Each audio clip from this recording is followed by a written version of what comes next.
নানান নাটকীয়তার পর অবশেষে ভারত সফরে যাচ্ছেন প্রধানমন্ত্রী তারেক রহমান, এমন দাবি করেছে ভারতীয় সংবাদ মাধ্যম এনডিটিভি। কিন্তু কি বলছে বাংলাদেশের পররাষ্ট্র মন্ত্রণালয়? বিরোধী দলের মতামতটাই বা কি তারেক রহমানের ভারত সফরকে কেন্দ্র করে? ঢাকা ও দিল্লির কূটনৈতিক অলিন্দে এই মুহূর্তে এটি সবচেয়ে বড় রহস্য এবং উত্তেজনার জন্ম দিয়েছে। একদিকে ভারতীয় সংবাদ মাধ্যম এনডিটিভি দাবি করেছে আগামী সপ্তাহে দীর্ঘ প্রতীক্ষিত দ্বিপাক্ষিক সফরে ভারত যাচ্ছেন বাংলাদেশের প্রধানমন্ত্রী। অন্যদিকে দ্য হিন্দুর রিপোর্ট বলছে চলতি আগস্টের শেষেই দিল্লিতে ফের রাজনৈতিক সভা করার পরিকল্পনা করছেন আওয়ামী লীগের পলাতক শীর্ষ নেতারা। পর্দার আড়ালে আসলে কি ঘটছে?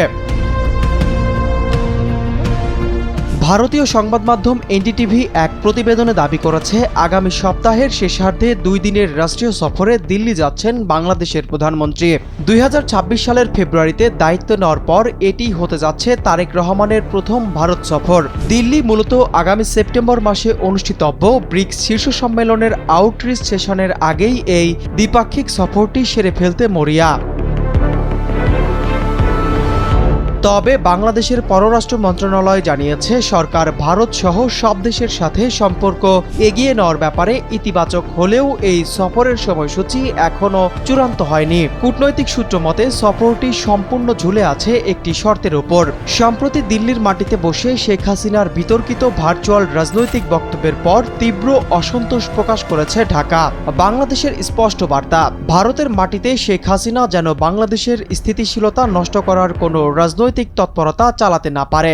দিল্লির পক্ষ থেকে এমন সুনির্দিষ্ট ও আনুষ্ঠানিক আশ্বাস পেলেই কেবল এই সফর আলোর মুখ দেখবে। ঢাকা যখন শেখ হাসিনার রাজনৈতিক নিষ্ক্রিয়তা দাবি করছে, ঠিক তখনই আগুনে ঘি ঢেলেছে ভারতের অন্যতম প্রভাবশালী সংবাদ মাধ্যম দ্য হিন্দুর একটি প্রতিবেদন। কূটনৈতিক সূত্রের বরাত দিয়ে পত্রিকাটি জানিয়েছে চলতি আগস্ট মাসের শেষ নাগাদ দিল্লির বুকেই একটি বড় ধরনের রাজনৈতিক সভা করার গোপন পরিকল্পনা করছেন আওয়ামী লীগের আত্মগোপনে থাকা সদস্যরা।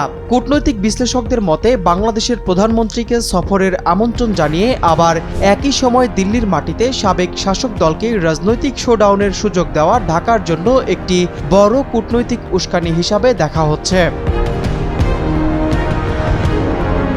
দিল্লিতে আওয়ামী লীগের এই তৎপরতা এবং প্রধানমন্ত্রীর সম্ভাব্য সফরের খবর আসতেই তীব্র প্রতিক্রিয়া দেখিয়েছে দেশের বিরোধী দলগুলো। সংসদে বিরোধী দলীয় চিফ হুইপ এবং এনসিপির আহ্বায়ক নাহিদ ইসলাম শুক্রবার এক গণসমাবেশে সরকারকে সরাসরি হুঁশিয়ারি দিয়ে বলেন, মানবতা বিরোধী অপরাধে সাজাপ্রাপ্ত শেখ হাসিনাকে প্রত্যর্পণ চুক্তি অনুযায়ী বাংলাদেশের আদালতের হাতে হস্তান্তর না করা পর্যন্ত প্রধানমন্ত্রী তারেক রহমানের ভারত সফরে যাওয়া কোনোভাবেই উচিত হবে না। ভারত যদি তাদের মাটিতে ফ্যাসিবাদের দোসরদের রাজনৈতিক সভা করার অনুমতি দেয় তবে তা হবে বাংলাদেশের সার্বভৌমত্ব ও জুলাই আগস্টের গণ অভ্যুত্থানের শহীদদের প্রতি চরম অবমাননা। ভারতের কাছ থেকে সুনির্দিষ্ট গ্যারান্টি ছাড়া এই মুহূর্তে দিল্লির সাথে কোনো ধরনের আপোষ সফর দেশের জনগণ মেনে নেবে না। নাহিদ ইসলাম আরও বলেছেন, তারেক রহমান যদি ভারত সফর করেন অথবা ভারতের সঙ্গে কোনো আপোষ করেন তাহলে জনগণ তাকে আর তার বাবা জিয়াউর রহমান ও মা খালেদা জিয়ার জাতীয়তাবাদী রাজনীতির উত্তরসূরি হিসাবে দেখবে না। বৈষম্য বিরোধী ছাত্র আন্দোলন এবং একই সঙ্গে অন্যান্য সমমনার রাজনৈতিক দলগুলোও সাফ জানিয়েছে, তিস্তা ও গঙ্গার পানির ন্যায্য হিস্সা আদায় এবং সীমান্ত হত্যা বন্ধের সুনির্দিষ্ট গ্যারান্টি ছাড়া এই মুহূর্তে দিল্লির সাথে কোনো প্রোটোকল সফর করা যাবে না। দিল্লির সাউথ ব্লক অবশ্য ঢাকাকে বার্তা পাঠিয়েছে, শুধুমাত্র হাসিনা ইস্যু নিয়ে আটকে থাকলে বাংলাদেশ তিস্তা চুক্তি নবায়ন, জ্বালানি সহযোগিতা এবং বাণিজ্য নিষেধাজ্ঞা প্রত্যাহারের মতো বড় সুযোগগুলো হাতছাড়া করবে।